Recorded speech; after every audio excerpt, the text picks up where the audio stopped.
салом дӯстон, ин канали Азам блог аст ва ролики имрӯза саргузашти воқеӣ ва филми айронавтҳо. филм дар асоси саргузашти воқеӣ ба навор гирифта шудааст ва соли 2019 ба намоиш гузошта шудааст. дар айни замон ҳамаи мардум ин фикрро мекунанд ки транспортҳои ҳавоиро сохтаанду ва бо ёрии онҳо метавонанд ба осонӣ ба осмон парвоз кунанд. ва онҳо аз ин бехабаранд ки метавонад дар осмон ба норасоии ҳаво ва дигар мушкилиҳо дучор шаванд. бояд ҳар яке мо донем ки вақте ки инсон аз атмосфера мебарояд, дигар нафас кашида наметавонад. ва бояд ҳар яке мо донем ки аввалин маротиба ки ба баландтарин нуқтаи осмон баромад. ҳамаи инро шумо дар ролики имрӯза хоҳед дид. дар канали мо обуна шавед дӯстон, як лайки дигар мо бошад сар мекунем.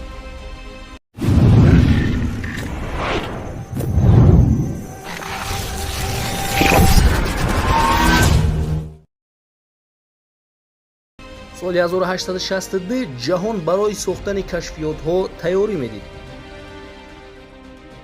омели ва ҷеймс барои баромадан ба баландтарин нуқтаи осмон тайёрӣ медиданд. онҳо вазъияти бодҳаворо дақиқ муайян мекарданд. ҷеймс пеш аз парвоз мегуфт ки ҳаворо абри сиёҳ фаро гирифтааст, аммо рафиқаш ба ӯ мегӯяд ки ҳамааш хуб аст, мо парвоз мекунем. ҳамаи мардум саргарми тамошои саҳнаҳои омели буданд. омели дар байни мардум баромад карда ва хоҳиши сагчаи худашро бо худ бурданро эълон кард. ҷеймс ба ӯ мегуфт: ин кори ту номумкин аст, лек омели ба ӯ гӯш намедод.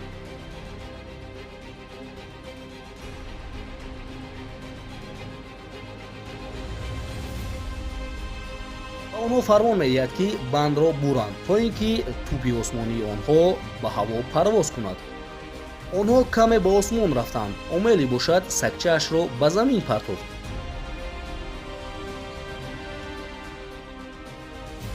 онҳо ҳамаи ин шаҳрро аз баландии хело ҳам зиёд тамошо мекарданд. дар баландии 341 метр замин хело ҳам кӯчак ва зебо менамуд. ҷеймс лаҳзаҳои зебои барои ба ин муваффақият расидаашро нақл мекард. ҳоло бошад бармегардем ба 2 сол пеш, вақте ки ҷеймс орзуи ба ҳаво париданро мекард. ӯ дар ҷамъомади олимҳо менишаст ва мегуфт ки инсон метавонад ин гуна кашфиётҳоро кунад ва ба осмон парвоз кунад. ва ӯ мегуфт чизе ки ба ман лозим аст, ин сарпараст асту халос. баъд аз ин ман метавонам ба осмон парвоз кунам. аммо ҳамаи олимҳо гуфтанд: мо ҳамаи фикрҳоямонро якҷо мекунем ва ба ту мегӯем. ва бармегардем ба замони воқеӣ. онҳо ба 500 метр расиданд. ҷеймс ҳамаи он маълумотое ки дар ин баландӣ гирифта буд бо ёрии кабутар ба замин мефиристод. баъд аз ин онҳо ба абрҳои хелоам ғафс даромаданд, ки ин кор ҷеймсро хелоам дар ҳайрат мегузошт. лек дар ин баландӣ фишори атмосферӣ хелоам дигаргун мешуд ва барқ низ пайдо шуд. тӯби онҳо хелоам баланд парвоз кард ва ба байни абрҳои сиёҳ даромад. ҷеймс намедонист ки бо вазъияти бодҳаво чӣ шуда истодааст. ӯ мегуфт тӯби мо ба ин қадар фишори раъду барқ тоб намеорад ва дар байни 5 сония тӯби онҳоро хелоам дигаргун кард. чӣ хеле мо медонем, онҳо дар борди ин тӯб нишаста буданд. омели ва ҷеймс аз ресмонҳои ин тӯб сахт дошта буданд. дар ин ҷо дар як лаҳзаи хелоам кӯтоҳ қариб буд ки омели аз борди ин тӯб меафтид, лекин ҷеймс ӯро дошт.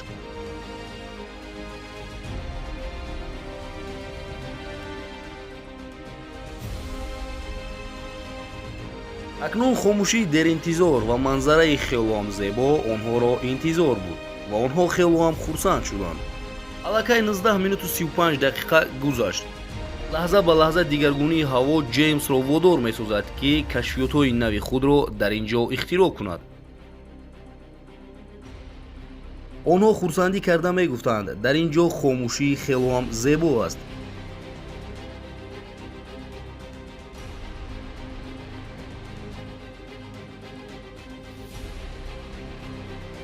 онҳо аз ҷое ки парвоз карда буданд тақрибан 5 километр роҳро тай карда буданд ва баъдан онҳо бо селае аз шапаракҳо рӯбарӯ мешаванд. дар бораи ин шапаракҳо дӯсташ ба ӯ гуфта буд, аммо ӯ худаш инҳоро аз наздик дид.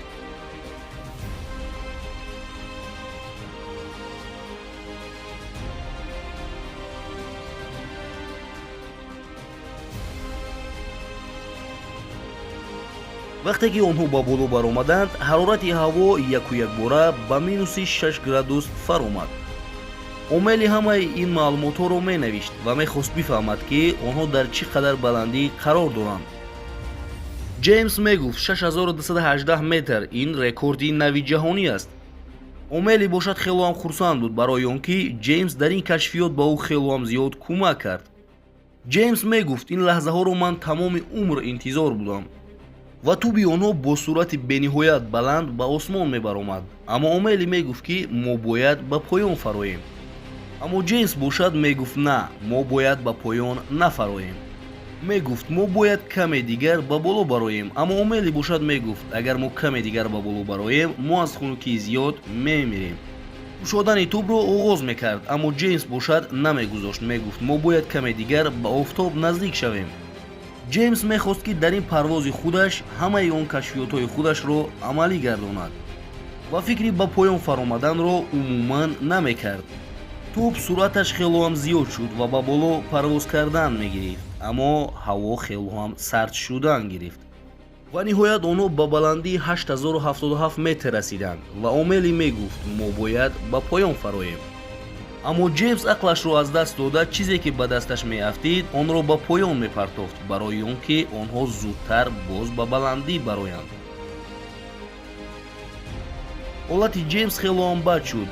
ин ба норасоии ҳаво ва фишори атмосферӣ буд. амели бошад саҳнаи аз ҳама хатарноктарини зиндагиашро ба ҷеймс нақл мекард ва мегуфт мо як вақтҳо бо ҳамроҳии шавҳарам бо ҳамин гуна туб ба ин баландӣ баромада будем, лек дар осмон тупи мо сурох шуд. ва шавҳараш ба ӯ мегуфт дигар роҳи баргашт нест ва худашро аз фазо раҳо карда ҷони амелиро наҷот медиҳад. аммо ҷеймс мехост ин саҳна бори дигар такрор шавад ва онҳо каме дигар боло раванд. омели мехост газро раҳо кунад то ин ки онҳо ба поён фароянд, аммо газ кушода намешуд барои он ки ин туб аллакай ях карда буд. бояд ки онҳо худашон ба болои ин туб мебаромаданд ва ин газро бо дасташон кушода мекарданд ки онҳо ба поён фароянд. аммо ҷеймс бошад мегуфт каме дигар сабр кун, ман туро наҷот медиҳам. омели ба баландии ин туб баромад бо кӯшишҳои хелоам зиёд ва тавонист ки газро раҳо кунад. лек газ пурра раҳо намешуд барои он ки хелоам ях карда буд.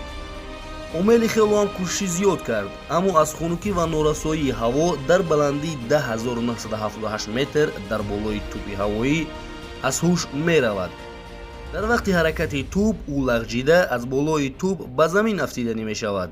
аммо як мӯъҷизаи хелоам хуб мешавад ки ӯ бандро метавонад дорад ва худашро наҷот диҳад. ва хелоам кӯшиши зиёд кард то ин ки худашро ба борти тӯпи ҳавоӣ расонад. аммо ҷеймс бошад дар ин вақт тамоман аз ҳаракат монда буд барои он ки дар ин баландӣ норасоии ҳаво хелоам зиёд буд. аммо омели бошад мегуфт ман тавонистам, мо ба поён фаромада истодаем. ҷеймс бошад барои корҳои кардааш аз омели узр мепурсид ва онҳо ба баландии 7000 метр фаромаданд. чӣ хеле ки мо дида истодем аз сару рӯяшон барф меборид. лекин дар ин ҷо ягон мӯъҷиза набуд. тӯби онҳо бо суръати бениҳоят баланд ба замин мерафт.